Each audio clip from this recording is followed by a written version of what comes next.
Les amis, bonjour à toutes et à tous et bienvenue pour ce nouveau débrief. Victoire 4-1 du Real Madrid face à Las Palmas. Ça pouvait être pire puisqu'il y a eu 3 buts refusés aujourd'hui. Oui, 3 buts refusés. Et beaucoup de choses positives à dire sur ce match. Franchement, c'était un très bon match de la part du Real Madrid.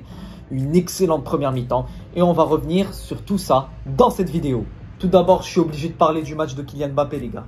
Le match de Mbappé, le match qui nous a pondu aujourd'hui. Extraordinaire. Doublé, but refusé, ça pouvait être triplé, extrêmement collectif. Au-delà des buts, les gars, au-delà des buts, le mec il est là, le mec il se bat, le mec il est hyper collectif, il joue pour l'équipe. Il joue pour l'équipe. Et il nous a mis des buts extraordinaires.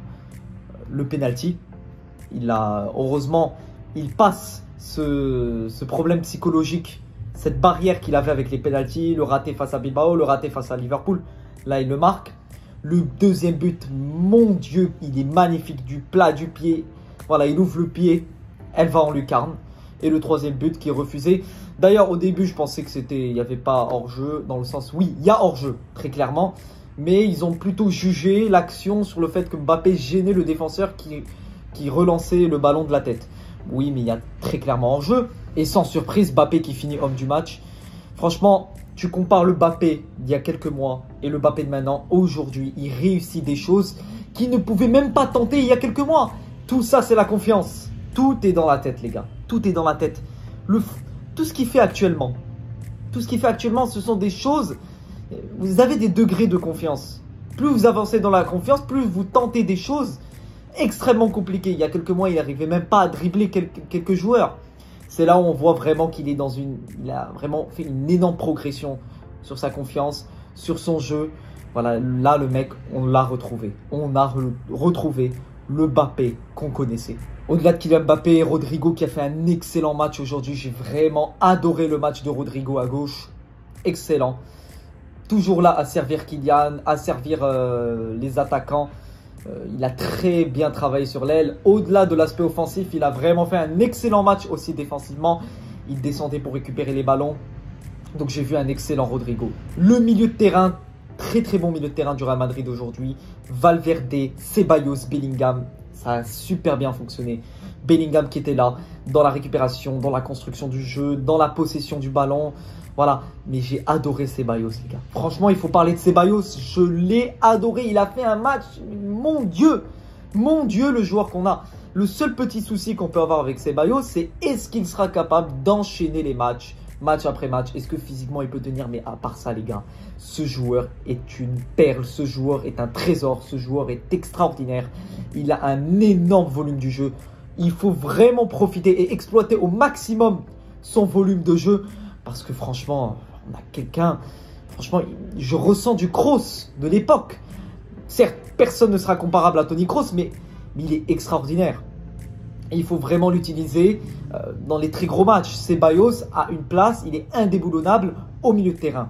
Et franchement, ce match pouvait être compliqué. Tout partait dans le sens, dans la logique que ce match devait être compliqué. De par ce but encaissé dès les premières secondes. Donc là, je vois ce but encaissé dès les premières secondes. Je me dis, ça va être compliqué. On revient très vite. On mène 2-1, on mène 3-1. Et tout se finit bien. Mais vous voyez que les matchs peuvent vraiment... Voilà, le Real Madrid a l'habitude de commencer les matchs difficilement, puis de revenir. C'est dans l'ADN du Real Madrid, c'est dans la logique, c'est dans voilà, tout ce qu'on a pu voir avec le Real Madrid ces dernières années. Le Real Madrid a du mal à commencer ses matchs. Et là, on encaisse un but dès les premières secondes.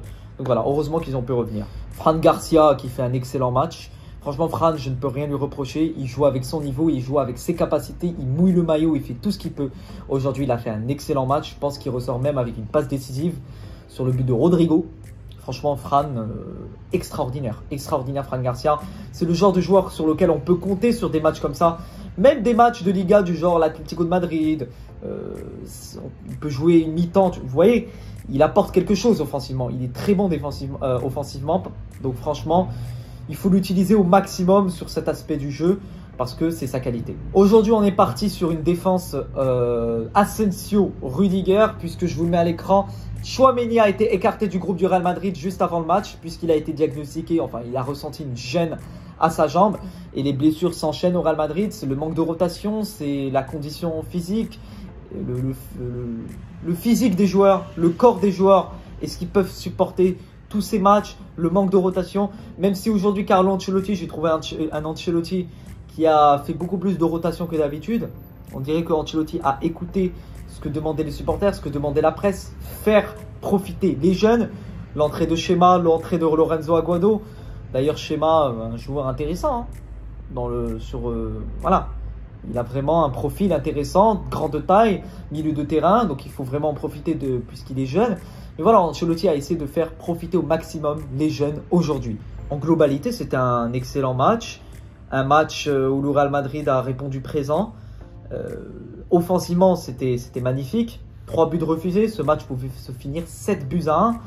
Et une prestation extraordinaire de Kylian Mbappé qui a fini homme du match, comme j'ai pu le dire juste avant. Totalement mérité. Voilà, Mbappé, en ce début d'année, je trouve que depuis le match face à Séville et depuis le match face à l'Atalanta, il est sur une phase ascendante. Contrairement à il y a quelques mois où il était vraiment en chute libre. Là, sur ce début d'année 2025, il est là, il répond présent, buteur au Classico. D'ailleurs, c'était l'un des rares joueurs à répondre présent au Classico, malgré la défaite lourde 5-2. Buteur face au Celta Vigo, buteur doublé aujourd'hui face à Las Palmas. Donc voilà, il enchaîne et c'est que bénéfique pour lui. C'est extrêmement positif pour la suite de cette progression de Kylian Mbappé. Voilà, c'est vraiment ce qu'on voulait voir de Kylian depuis le début de cette saison. Au-delà des buts et au-delà de ce très bon match du Real Madrid, le Real Madrid, comme vous pouvez le voir à l'écran, repasse leader de la Liga, les amis. Leader de Liga, à 2 points de l'Atlético de Madrid, à 7 points d'écart du FC Barcelone. C'est là où je me rends compte, parce que hier le FC Barcelone, j'ai pas fait des débriefs parce que j'avais autre chose à faire. Voilà, le FC Barcelone qui avait fait un match nul face à Getafe, qui est leur bête noire depuis plusieurs années. Je ne comprends pas ce Barça. Voilà, c'est incohérent dans le sens où ils sont extrêmement bons dans les autres compétitions, la Ligue des Champions, la Supercoupe, la Coupe du Roi. En Liga, ils sont sur les 8 derniers matchs. Une victoire sur les 8 derniers matchs. Voilà, c'était face à Mallorca. Un Barça qui est irrégulier en Liga. Ce Barça est très très bon dans des matchs précis, des classicos, les gros matchs. Mais contre les petites équipes, quand on leur demande de vraiment percer cette défense très basse, ce bloc, ils n'arrivent pas. Et c'est peut-être sur ça que le Real Madrid pourra jouer cette saison, en profitant, parce que je pense que la Liga, c'est peut-être l'un des seuls trophées que le Real Madrid peut prétendre. La Ligue des Champions, ça va être un petit peu compliqué, même si je ne sais pas ce qui peut se passer. La Coupe du Roi, tout est possible également. Donc la Liga, c'est aussi un championnat, c'est aussi l'année où le Real Madrid peut prétendre à prendre un 2e championnat consécutif. Et ça, c'est très intéressant. Comme j'ai pu le dire dans les derniers matchs, Raúl Asensio, il a toutes les capacités pour être l'un des meilleurs défenseurs au monde et une pièce maîtresse de notre défense au Real Madrid. Le seul petit souci que j'ai remarqué depuis plusieurs matchs, c'est qu'il est beaucoup trop agressif et agressif à des moments où l'agressivité ne mérite pas de l'être. Tu vois ?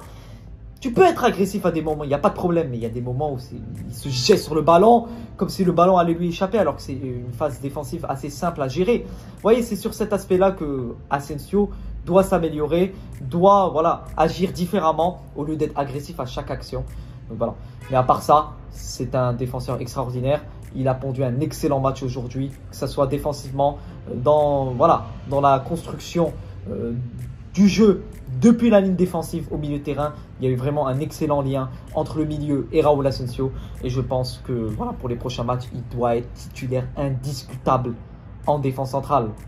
Tchouaméni, il avait fait un dernier match face à Vigo intéressant au milieu de terrain. C'est là où je demande à Carlo Ancelotti de laisser les joueurs à leur poste, d'arrêter de bricoler, d'arrêter de changer leur poste, d'arrêter de les mettre à des postes qui ne sont pas les siens et de les exploiter, de profiter au maximum de ces joueurs à leur poste préférentiel.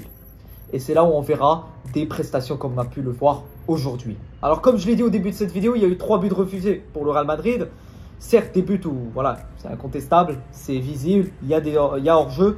J'ai quand même parlé de l'arbitrage sur d'autres aspects, dans le sens où il y a des moments où l'arbitre est un peu trop dur, un peu trop strict, à des moments où tu peux juste laisser passer, tu vois.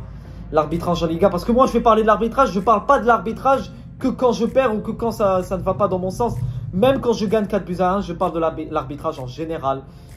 Il n'y a pas que nous qui sommes touchés par l'arbitrage. Il faut arrêter ces conneries à dire comme quoi le Real Madrid est favorisé. On a eu 3 buts refusés aujourd'hui. Qu'est-ce que vous voulez dire de plus? Vous allez dire que le Real Madrid profite? de l'arbitrage avec 3 buts refusés. Faut arrêter les conneries. L'arbitrage en Liga, c'est très compliqué comparé aux autres championnats. À la Première Ligue, il faut vraiment retrouver un arbitrage beaucoup plus cohérent pour être au niveau de la Première Ligue et des autres championnats. Dans ces autres championnats, on voit que l'arbitrage est beaucoup plus cohérent, beaucoup plus juste, beaucoup plus intéressant qu'en Liga. Donc voilà les amis, j'espère que ce débrief vous aura plu. N'hésitez pas à vous abonner, à liker, à commenter, à partager. On se retrouve mercredi pour Real Madrid-Salzbourg. La Ligue des Champions est de retour les gars. Et sur ce, avis pour toujours. À la Madrid, Inadamas.